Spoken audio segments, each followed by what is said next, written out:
ton Père. Seigneur, je t'en chante.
De charisme, de la trempe de Josué, prophète et fondateur de l'église messianique de Côte d'Ivoire.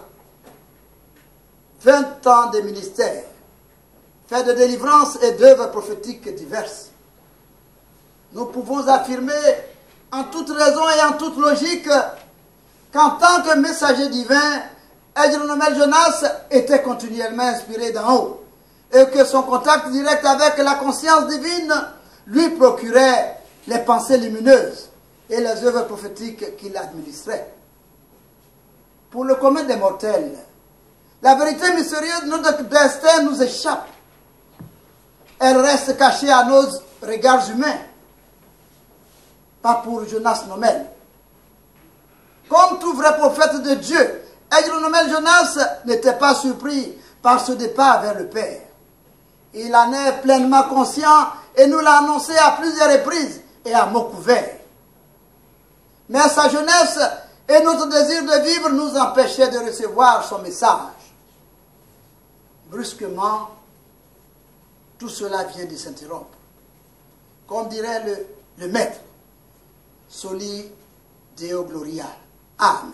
Amen. Écoutez-vous tous qui craignent Dieu, je la portée des feux. Yeah.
pardonnes-tu pas ma transgression? Parole du Seigneur tirée du livre de Job, chapitre 7, versets 19 à 21.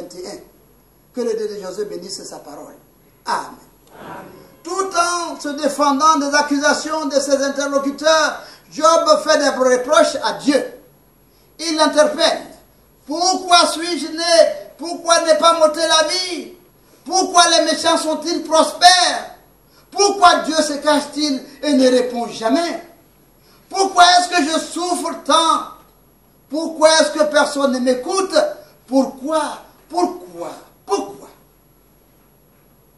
Ses amis qui l'ont exaspéré se taisent enfin. Dieu prend alors lui-même la parole et demande à Job s'il est capable de faire un seul acte divin.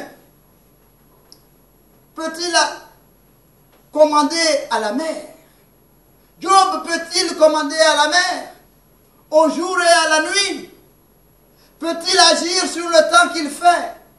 Peut-il nourrir tous les petits animaux nés chaque printemps? Et Job répond qu'il n'avait pas pensé à tout cela, ni réfléchi à l'immensité de Dieu. On ne pose pas de questions, ni de conditions à un tel Dieu. La culpabilité de Job est celle de l'homme qui non seulement se croit maître de sa propre destinée, mais aussi s'érige inconsciemment en être divin, puisqu'il porte un jugement sur Dieu. Job comprend que c'est en le faisant qu'il a péché et en demande pardon à Dieu. Alors, lorsque Dieu lui a fait comprendre tout cela, il lui rend la santé et tous ses biens. Nous n'avons pas à demander des comptes au Seigneur. Il sait ce qu'il fait. Ce n'est pas en lui posant des questions, mais en lui faisant confiance que nous l'honorons et que nous entrons dans son plan éternel. Ta parole, Seigneur, est la vérité. Amen. Faisons face au Seigneur. Quand je crie, réponds-moi Dieu, Dieu de ma justice, car je suis dans la détresse, jusqu'à quand ma voix sera-t-elle outragée? Jusqu'à quand ma voix sera-t-elle outragée? Amen.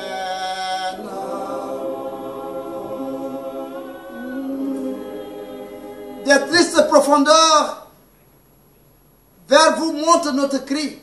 Oh, pitié Seigneur, que votre cœur attendri exauce le cœur qui prie, que votre oreille émue à notre voix soit tendue. Nous vous supplions, ne refusez pas vos dons au cœur qui crie pardon. Mon âme espère en Dieu, sa parole est mon soutien. Et plus qu'un veilleur n'attend l'aube et le matin, mon cœur assoiffé l'attend. Accordez le repos à ceux qui cherchent les cieux.